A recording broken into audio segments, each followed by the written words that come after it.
Assalamualaikum warahmatullahi wabarakatuh. Jumpa ketemu kembali bersama Kompi Horor. Ding bos. Oh iya, ding dulu, gurung ding. Oke dulurku, alhamdulillah malam hari ini saya bisa ketemu sama saudara lama ini, kawan lama yang susah sekali kita untuk bisa ketemu karena dengan kesibukan masing-masing. Alhamdulillahnya malam hari ini kita bisa ketemu, dan mungkin dari perbincangan nanti ada kisah-kisah apa yang mau disampaikan sama teman saya ini.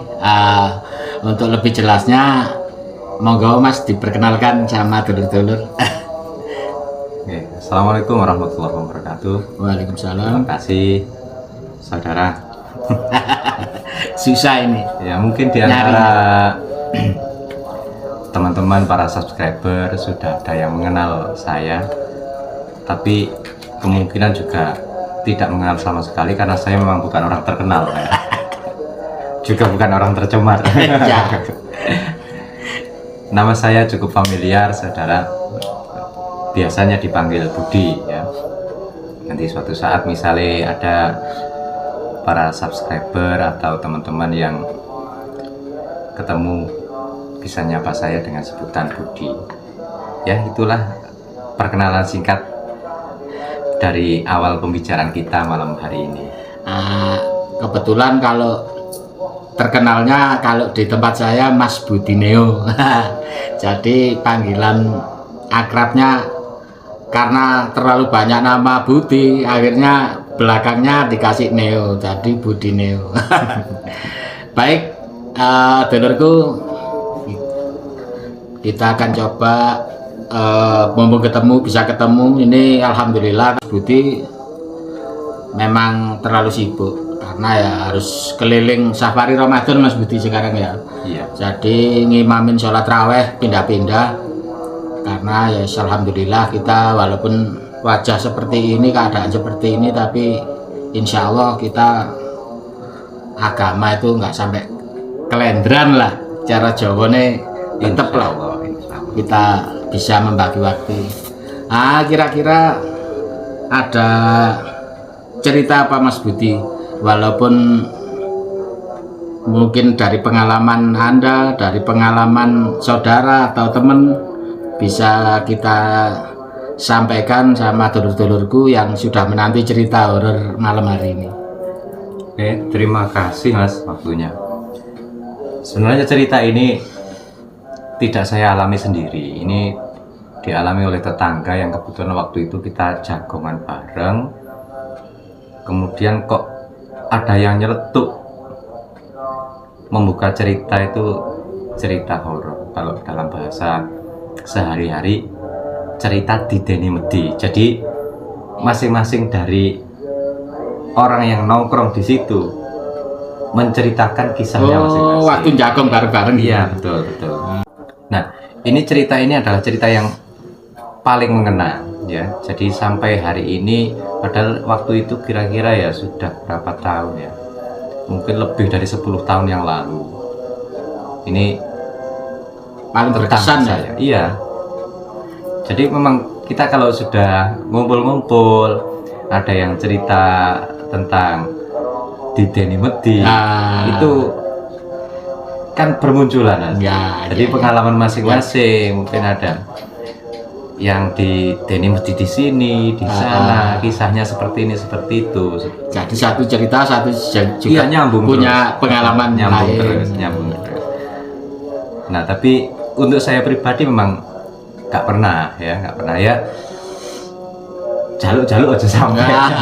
Karena saya ini terhitungnya penakut banget Mas. Sama Jadi- kita juga penakut. Cuman kadang-kadang medine ate ngedeni aku iki tambah sing wedi medine ya. Lah iya. Jare wong-wong elekan awakmu timbang medine dadi medine sing wedi. Demikian Mas. Masuk akal. Masuk akal. Kalau saya mungkin gini Mas ya. Kalau jaringan seperti itu, tapi kalau saya itu mungkin hantu itu mau nakutin saya itu pikir-pikir. Ini kalau tak takutin, anak ini akan bagaimana ya? Soalnya penakut mau tak takutin. Belum takutin aja sudah takut loh Mas. Gimana kalau sampai tak tampak? Kasihan ya. Iya, Hantunya kasihan. medine sing seakan. Iya, kasihan. Ini bisa dimulai Mas ya. Monggo. Namanya Pak Rusman Mas. Pak Rusman mungkin jenengan tahu. Jadi rumahnya itu di Pak Triswanto tahu ya. Pak Iya. Triswanto itu di belakangnya Pak Triswanto. Nah beliaunya itu kan dulu itu jualan bakso dipikul Mas. Ya, dipikul ya. Itu dia dari Sumber Kunci itu jualannya ke Desa Balisari. Jadi lewatnya itu nerabas lewat Gombong Pak. Oh, kali ngobong. Betul. di Gombong. Karena gini saudaraku, kenapa harus dipikul? Karena kontur jalannya nggak memenuhi syarat untuk kita bawa gerobak. Iya. Jadi saudara saya dulu di desa Sembon juga kalau jualan bakso nggak pakai gerobak. Zaman dulu memang dipikul seperti itu. Terus gimana itu Mas Budi? Dipikul karena juga belum punya sepeda motor. Jadi memang harus mikul ya. Karena mau jualan bakso itu kan istilahnya merintis Mas, merintis. Nah itu dia siangnya loh Mas, mau berangkat itu perasaannya memang sudah agak kurang enak, agak kurang enak. Jadi sudah punya Dia firasat. punya feeling. Itu siangnya sudah punya feeling.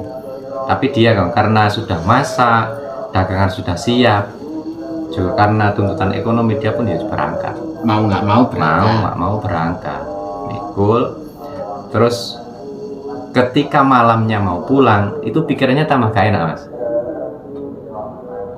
Pulang sudah jam 9 malam Mas. Dia nunggu barengan untuk pulang ke Sumber Kunci karena melewati istilahnya apa? Bulak ya. Iya, bulan. Bulak itu kurang lebih ya 1 kilo tuh Mas. Dari Balisari rumah terakhir Iya. sampai ke Sumber Kunci.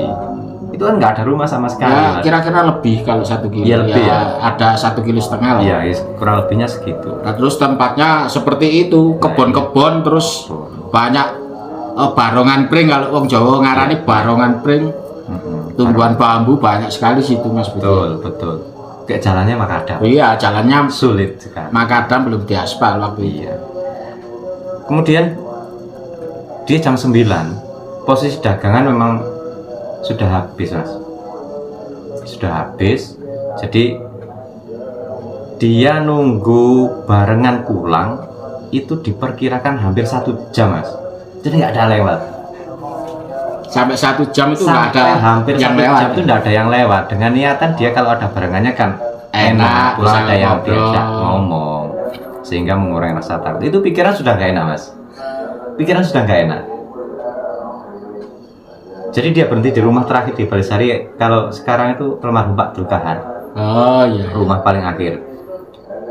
Dia perasaan sudah nggak enak, mau nggak pulang, ya Tidur nggak di mungkin, rumah, ya ya. kan? Mau pulang, pikiran sudah kacau, was-was, sudah ada perasaan takut. Akhirnya setelah hampir 1 jam nggak dapat barengan, dia pun nekat. Tapi sebelum itu dia sudah menyiapkan garam kasar itu. Oh iya. Itu kalau nggak salah itu lebih dari 1 bungkus ya Mas, garam kasar itu. Ya gerasa ya. Gerasa saat itu hampir saya ya kurang lebih 1 bungkus lah. Kemudian dia nekat dengan pokoknya pikiran nggak karu-karuan Mas. Dia nekat. Itu kan jurang ya. Iya. Kemudian ada lurus. Mangkok sudah ditata sedemikian rupa Mas. Taruh di tempat yang aman, di rombong. Kemudian garam kasar sudah ada di bagian atas sendiri. Dia mikul. Turun pelan-pelan itu pikiran suka enak banget. Tapi akhirnya dia nekat. Kemudian bener Mas. Dari kejauhan itu sudah kelihatan Mas. bayangan putih seseorang. Menurut dia seseorang, dia berpikiran positif mas. Wah, beneran iki ono konco nih gitu. Dipikir wes ono rewange, ono ketemu wong gitu ya. Betul, tapi ya itu 50-50 mas, jadi 50-50 Ya, antara orang beneran sama genderuwo lah atau medi lah. kalau orang nyebut apa ya, kuntilanak apa Oh ya. gitu. Dari kejauhan dia sudah curiga mas, tapi kalau orang kok diam, kalau hantu ya mungkin iya gitu loh mas. Dia nyelakkan loh, nyelak berhenti dulu mas. Dia mati, kok nggak ada gerak, ini saya mau lewat gimana. Posisi memang itu sudah rasa takut sudah mulai menjalari mas, bener-bener takut. Kemudian waduh, saya tunggu ini kok nggak hilang-hilang gitu loh. Kalau memang orang kan mungkin udah bergeser apa bergerak, disapa kok diam saja, dibengoi mana mas. Akhirnya sempat nyapa juga. Iya. Posisinya itu kan gini loh mas, jalan kemudian ini kan ada jurang, kemudian diplekseng mas. Oh iya. Baru ono botol-botolan itu mas. Oh yang kayak pembatas jalan. Iya, pembatas jalan yang dari beton itu. Beton. Kemudian nekat, pelan-pelan dia pikul rombong, agak dekat kira-kira jaraknya. Menurut perkiraan orangnya ya kurang lebih 5-6 meteran mas. Ternyata bener mas. Dia duduk di pembatas di keamanan Iya. di beton itu tadi. Ini rambutnya Ke depan semua. betul mas. Pakaiannya putih mas, putih panjang. Ini rambutnya ruwek-ruwek mas. Itu sambil bentur-benturkan kakinya di dudukannya itu. Jadi, tuk tuk tuk. Mas, namanya Pak Rusuman mas. Itu was keringat dingin mas. Ini bulu kuduk berdiri semua mas. Itu benar mas. Waduh, bergetar mas, ngowel. Padahal di situ zaman dulu belum ada penerangan, belum dikasih penerangan. Kalau malam kan ya enggak, malam kan enggak begitu gelap loh mas. Ya dengan mata kita menyesuaikan kalau gelap itu biasanya. Itu jam jelas mas, rambut ketutup gini mas, sambil kakinya dibentur-benturin gini, tuk tuk tuk gitu. Ya Allah mas, katanya kayak mau copot jantung mas. Itu kalau saya juga udah balik jalan, udah balik kanan nggak jadi lewat kalau saya. Ngomong tinggal ya. Iya.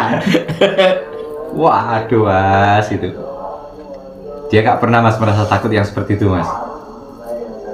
Akhirnya dengan tangan gemetaran mas, dia raih garam kasar tadi. Oh, garam yang sudah disiapkan. Iya, memang feeling ternyata betul mas.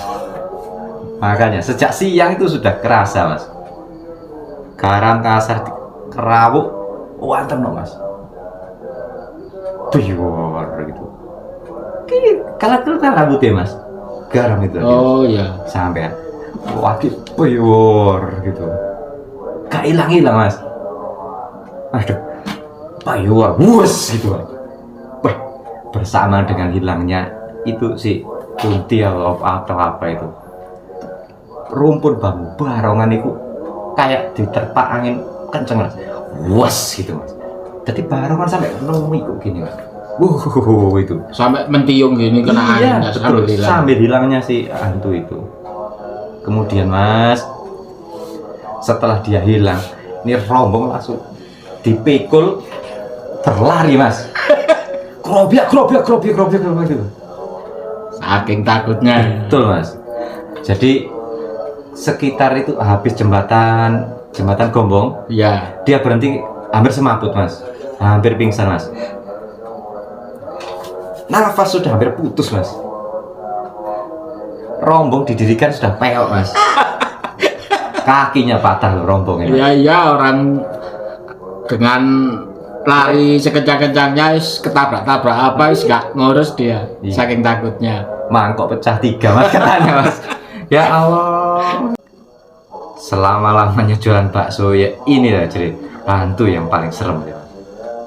Ya bener, dia nggak menampakkan wajahnya seperti apa mas, cuma wah, aduh. Ya itu kayak wong Jawa ngarani sundel bolong paling seperti itu ya. Apa kuntilanak apa ya? Iya gak tahu mas ya. Emang di situ sering mas. Ya sosok hantunya ya itu. Jadi orang-orang itu ternyata banyak yang ditampakin itu. Oh selain Pak Rusman itu iya, sering menampakkan diri memang. Dia mas habis istirahat itu sudah agak mendingan, rombong pikul maneh tetap berlari. Jadi dia mengatur nafas, berhenti hanya sekedar mengatur nafas. Dia khawatir kalau hantunya tadi iya nguber mana mas. Ya Allah. Besoknya dia nggak berani jualan, sudah nggak berani jualan. Itu sampai beberapa hari dia libur mas. Saking trauma, kemudian ya benerin rombong mas, kakinya patah mas. Rombong pikul. Tapi anu Mas Budi, biasanya orang kalau habis ditampakin nanti itu kalau jualan itu biasanya bilangnya orang dulu itu lek dodolan mana bakal laris karena anu mari didani gendruwo, ada yang bilang ya, gitu. Ya percaya nggak percaya, tapi ya nyatanya memang laris mas. Memang laris. Terus kemudian ya dia mikir lah, kalau saya nggak jualan, kebutuhan saya setiap hari siapa yang nyukupi? Akhirnya ya dengan terpaksa dia tetap berjualan lagi. Cuma kalau dia ada di posisi itu, ya di situ di tempat yang dia hantunya muncul itu, dia ya agak gimana gitu mas. Tapi ya cuma itu pertama dan terakhir. Tapi kemudian dianya sudah nggak jualan lagi. Tapi memang gimana ini apa bola itu biasanya kurang lebih 1,5 kilo mas ya? 1,5 kilo. Itu di sungai di Kali Gombong itu pernah juga ada kejadian mas Budi.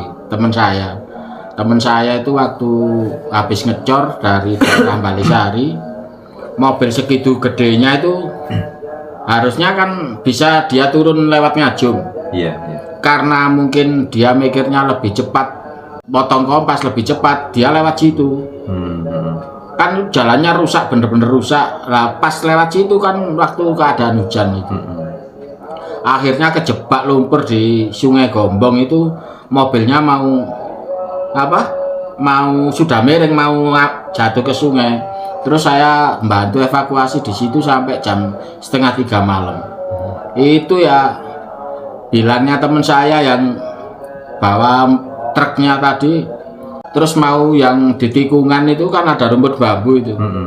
Di situ itu kok tahu-tahu ada orang kayak duduk tapi bukan perempuan, ya seorang biasa gitu pakai baju hitam itu. Nah sopirnya ngeliatin loh, itu bengi-bengi lah apa sih wong iku kok lo di bulak-bulak gitu. Akhirnya sopirnya itu nggak konsen ngeliatin orang yang nongkrong tadi, duduk tadi, sosok hitam pakai baju hitam itu. Akhirnya truknya itu minggir-minggir, dia nggak kerasa. Akhirnya bannya yang sebelah itu masuk ke parit. Akhirnya dievakuasi, saya suruh bantuin evakuasinya itu. Setelah mobilnya, truknya tadi kejebur ke selokan, ke parit, yang nongkrong tadi hilang, itu setengah mati sampai jam 2:30 selesai. Jadi kejadiannya jam 11 malam, bisa narik truknya itu sampai jam 3 baru bisa keluar. Ya di Kali Gombong itu. Mungkin ada lagi? Yes, itu saja cukup mas. Oke. Lumayan lah. Jadi ya, mungkin lain kali kalau ada kesempatan kita ketemu lagi, kita bisa bincang-bincang santai lagi. Ya sekedar berbagi pengalaman orang maksudnya. Iya. Pengalaman. Jadi paling enggak ya apa ya? Paling enggak kita bisa ngambil hal positifnya. Positifnya gini. Ya di suatu tempat pastilah namanya kita manusia pasti akan bersentuhan dengan hal yang seperti itu. Tapi kita nggak perlu takut, nggak perlu apa ya, karena kita punya senjata ya Mas Budi ya. Senjata kita adalah doa. Jadi kemanapun kita pergi, dimanapun tempatnya, yang penting kita tetap selalu berdoa, minta perlindungan sama Allah, insya Allah kita akan diberi perlindungan. Mungkin seperti itu dulurku, ada salah katanya yang tidak berkenan, kami berdua mohon maaf. Akhirnya wassalamualaikum warahmatullahi wabarakatuh. Waalaikumsalam warahmatullahi wabarakatuh.